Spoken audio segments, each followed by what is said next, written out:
Hello friends, आप सभी का फिर एक बार स्वागत है इस यूट्यूब चैनल में जिसका नाम है LXNA क्लासेस। तो हमारी क्लास 12th की केमिस्ट्री की सीरीज चल रही थी जिसमें कि हमारा चैप्टर नंबर 2 चल रहा है विलियन, और इस चैप्टर की ये वीडियो नंबर 6 है, भाग नंबर 6 है। तो आज हम लोग क्या क्या पढ़ने वाले हैं? आज हम लोग पढ़ने वाले हैं क्वथनांक में उन्नयन, जो कि मैंने पिछली वीडियो में आपको पढ़ाया था। क्वथनांक में उन्नयन का शेष भाग हम लोग पढ़ने वाले हैं कि इस टॉपिक में जो बचा रह गया था वो बातें हम लोग पढ़ेंगे। क्वथनांक में उन्नयन का शेष भाग हम लोग पढ़ने वाले हैं। साथ ही साथ हम एक नया टॉपिक स्टार्ट करेंगे आज। तो वो टॉपिक होगा परासरण दाब का। ठीक है, वो टॉपिक होगा परासरण दाब या ऑस्मोटिक प्रेशर, ऑस्मोटिक प्रेशर जिसे हम कहते हैं। तो ये दो टॉपिक आज हम लोग जो है करने वाले हैं। क्वथनांक में उन्नयन, जो कि मैंने पिछली वीडियो में आपको समझा रखा है। जिसने भी पिछला भाग नहीं देखा है उनसे मेरा अनुरोध है कि कृपया वो पहले पिछला भाग देख लें। और क्वथनांक में उन्नयन का जो शेष भाग रह जाता है, जो बचा हुआ भाग है, वो आज हम इस वीडियो में कवर करने की कोशिश करेंगे। साथ ही साथ हम लोग आज पढ़ेंगे परासरण दाब, ऑस्मोटिक प्रेशर। तो चलिए स्टार्ट करते हैं। सबसे पहले हम देखते हैं कि जो हमारी हेडिंग थी क्वथनांक में उन्नयन, उसमें हम लोगों ने क्या क्या पढ़ लिया था। तो क्वथनांक में उन्नयन, क्वथनांक में उन्नयन जो हेडिंग चल रही थी, ये दो बार लिखा गया, चलो ये कोई बात नहीं। क्वथनांक में उन्नयन में हमने क्या क्या पढ़ लिया था। तो इसमें हमने क्वथनांक का पूरा कंसेप्ट हम लोग समझ चुके थे। दो डेफिनेशन मैंने इसकी बताई थी क्वथनांक की। फिर हमने क्वथनांक में उन्नयन का अर्थ समझ लिया था कि क्वथनांक में उन्नयन का मतलब क्या होता है, क्वथनांक में उन्नयन क्या होता है, ये हम लोग समझ चुके थे। ये भी बात हो गई थी कि ये कब होता है, यानी क्वथनांक में जो उन्नयन या वृद्धि है वो कब होती है, तो वो हम लोग बात कर चुके थे। और फिर हमने क्वथनांक में उन्नयन का जो फॉर्मूला है, क्वथनांक में उन्नयन के लिए जो सूत्र है delta T is equal to, उस फॉर्मूले की हमने स्थापना कर ली थी। तो क्या फॉर्मूला था डेल्टा टी का? डेल्टा टी का फॉर्मूला था कि KB इंटू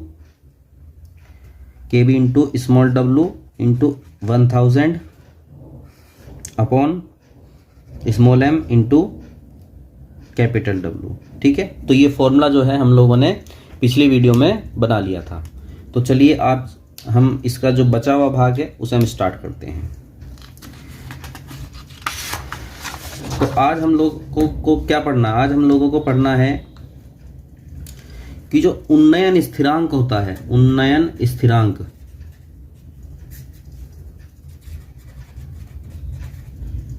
उन्नयन स्थिरांक की परिभाषा हम लोगों को आज पढ़नी है। और ये एक मोस्ट इंपॉर्टेंट डेफिनेशन होगी क्योंकि एग्जाम में काफ़ी आती है, बहुत बार ये एग्जाम में पूछी गई है। उन्नयन स्थिरांक की परिभाषा दीजिए। ठीक है, तो एक इम्पोर्टेंट टॉपिक होगा उन्नयन स्थिरांक की परिभाषा।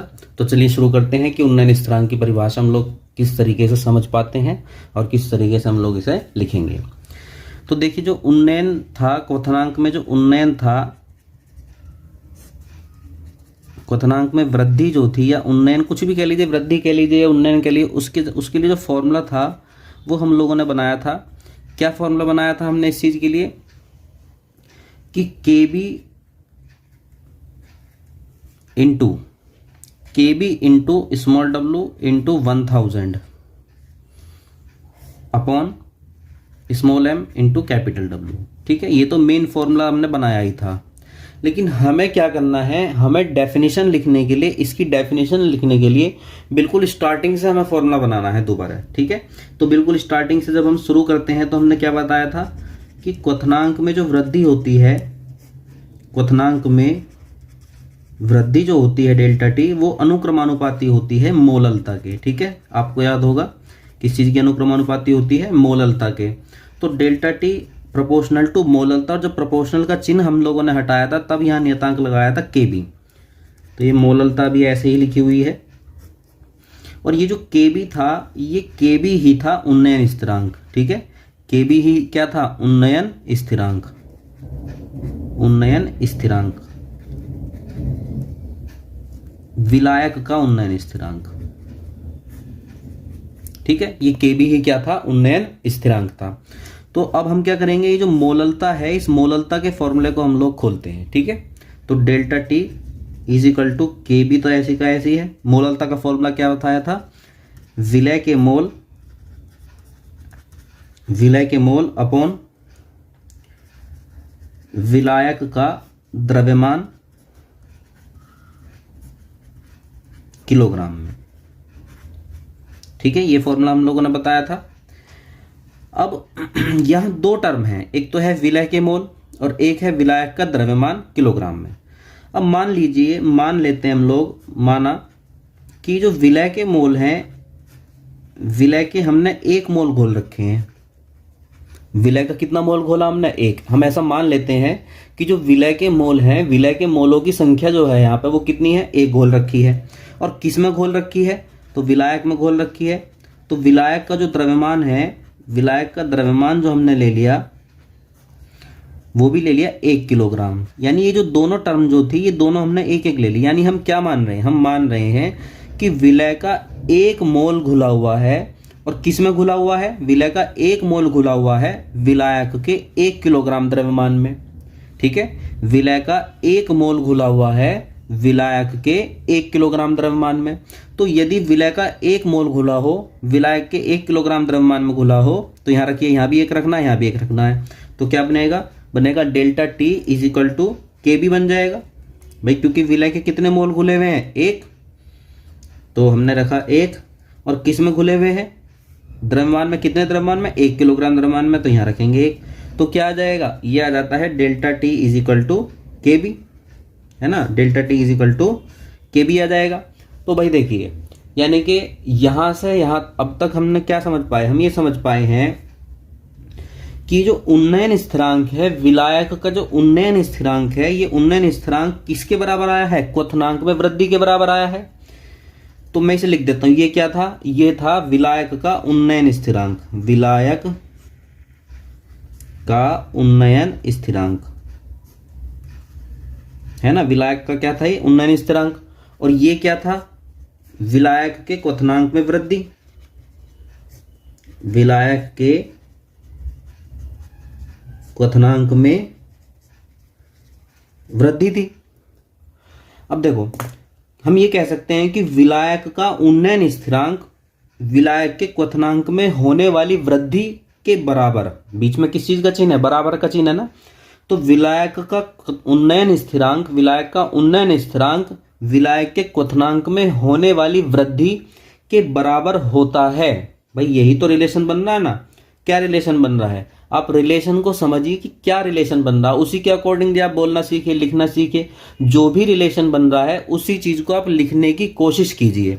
तो क्या रिलेशन बन रहा है कि विलायक का उन्नयन स्थिरांक विलायक के क्वथनांक में होने वाली वृद्धि के बराबर होता है यदि विलायक के 1 किलोग्राम द्रव्यमान में विलय का 1 मोल घुला हो। भाई ये जो कंडीशन है ये कब बनी है, ये कंडीशन तो तब बनी है ना जब ये वाली कंडीशन फॉलो करी है।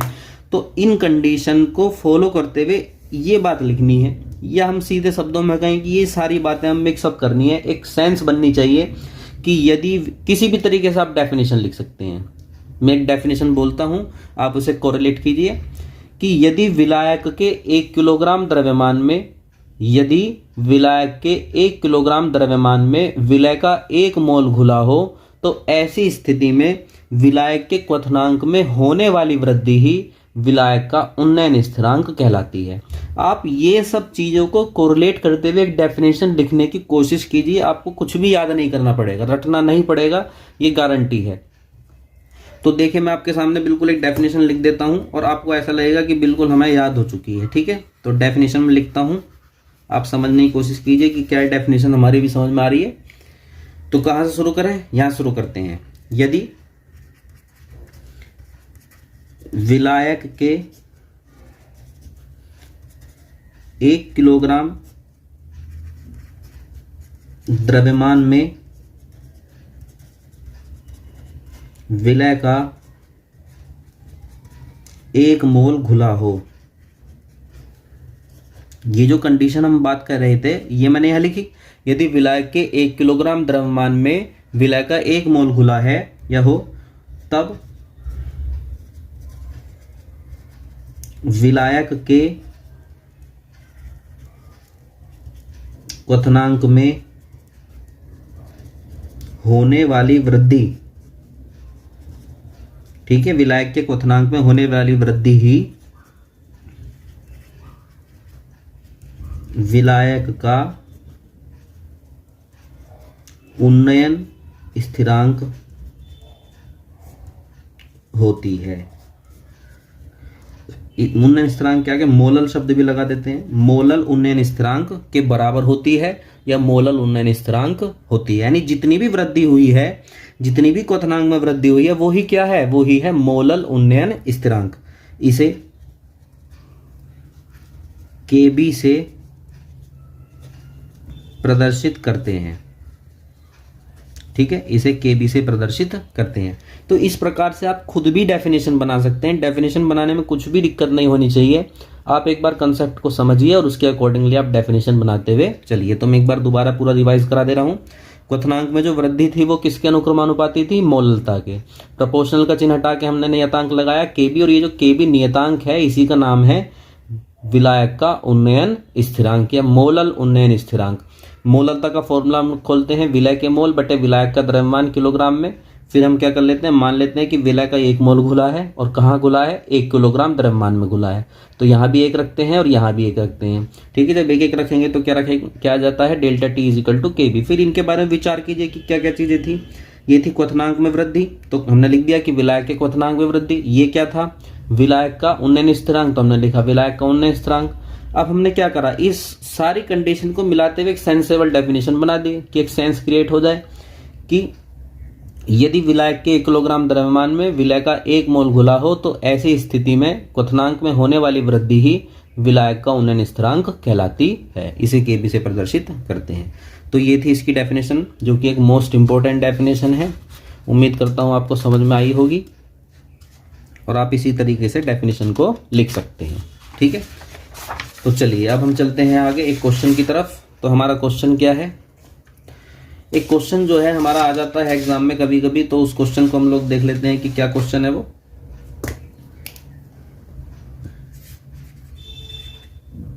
एक क्वेश्चन इस तरीके से पूछ लिया जाता है कि किसी विलय का अणुभार, किसी विलय का अणुभार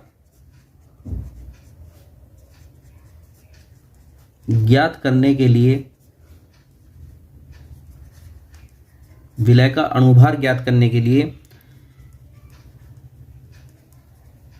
क्वथनांक में वृद्धि का उपयोग कैसे करेंगे, का उपयोग कैसे करेंगे।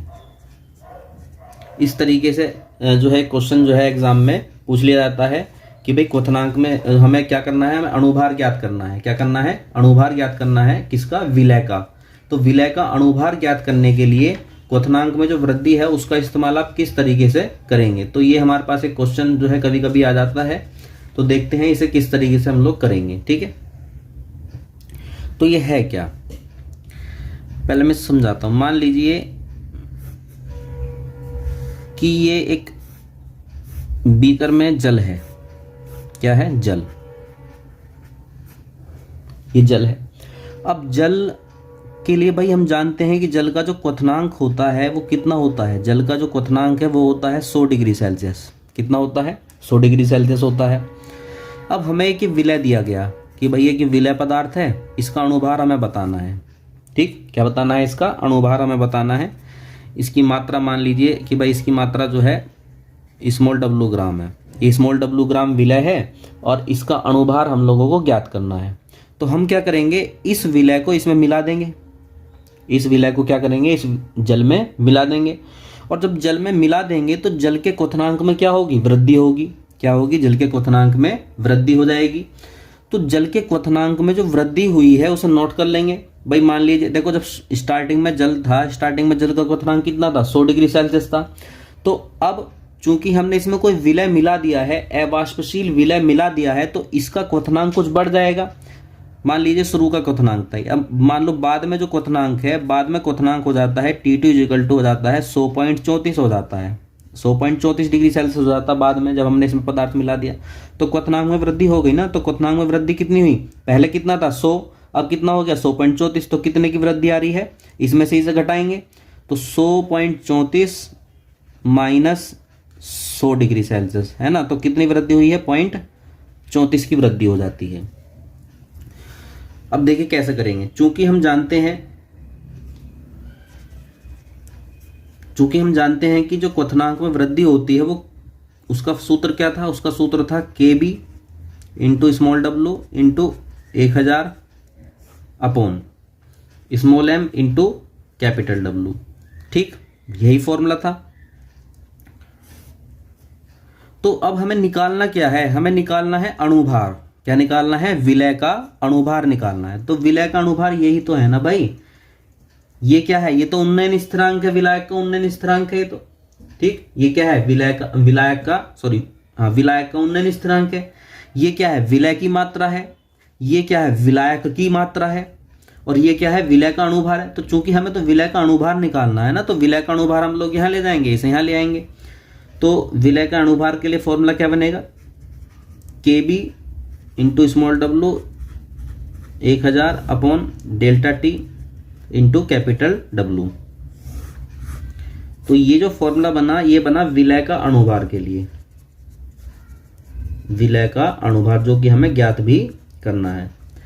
अब देखिए ये क्या है, जल का उन्नयन स्थिरांक, KB क्या निकला है, जल का उन्नयन स्थिरांक है, जिसका मान हमें ज्ञात होता है, ठीक है, लगभग 0.52 इसका मान है। स्मॉल w क्या है, स्मॉल w है विलय की ग्राम में मात्रा, विलय की ग्राम में मात्रा। अब विलय की ग्राम में मात्रा, भाई हमें ये तो मालूम ही होगा ना कि हमने कितना विलय मिला रहे हैं हम, तो विलय की जो ग्राम में मात्रा, तो ये तो ज्ञात हो ही गया क्योंकि इसका मान हमें पता है, और ये भी ज्ञात है क्योंकि हमें पता होगा भाई कितनी मात्रा हम लोग मिला रहे हैं, तो ये भी ज्ञात हो गया। कैपिटल W क्या है, कैपिटल W है विलायक की मात्रा, विलायक की मात्रा है। तो विलायक की मात्रा हमें ये भी मालूम होगा कि जल कितना लिया हमने, 100 ग्राम लिया है, 250 ग्राम लिया है, 400 ग्राम लिया, तो कितना जल लिया वो भी हमें ज्ञात होगा, तो ये भी ज्ञात हो गई। और डेल्टा T क्या है, डेल्टा T है क्वथनांक में वृद्धि, डेल्टा T क्या है, क्वथनांक में वृद्धि, तो ये भी हमें ज्ञात है। पहले शुरुआत में हमने देख लिया था कि कितना था 100 डिग्री सेल्सियस, बाद में नाप लेके कितना है, तो अंतर से हमें पता चल जाएगा कि भाई क्वथनांक में वृद्धि कितनी हुई है। तो क्वथनांक में जो वृद्धि हुई है वो भी क्या है, ज्ञात है। तो यानी कि यहाँ जो सारी चीजें रखी हैं वो क्या है, ज्ञात है। तो जो भी वैल्यूज होंगी, जो भी मान होंगे, इस सूत्र में रखेंगे हम लोग, और जब सूत्र में रखेंगे तो विलय का जो अणुभार है वो ज्ञात हो जाएगा। तो हम यहाँ लिख देंगे कि सूत्र में उपरोक्त चारों राशियों के मान रखने पर जो भी ये चारों वैल्यूज थी, इन चारों वैल्यूज को हम यहाँ रखेंगे। उपरोक्त चारों राशियों के मान रखने पर विलय का अणुभार ज्ञात किया जा सकता है, ठीक है, ज्ञात किया जा सकता है। तो इस तरीके से क्वथनांक में जो वृद्धि है, इसकी सहायता से हम लोग विलय का अणुभार भी ज्ञात कर सकते हैं। तो ये था हमारा क्वथनांक में उन्नयन का जो शेष भाग है, ठीक है, उस शेष भाग को ये मैंने करा दिया है। तो अब चलते हैं हम नेक्स्ट टॉपिक की तरफ। नेक्स्ट जो हमारा टॉपिक है वो है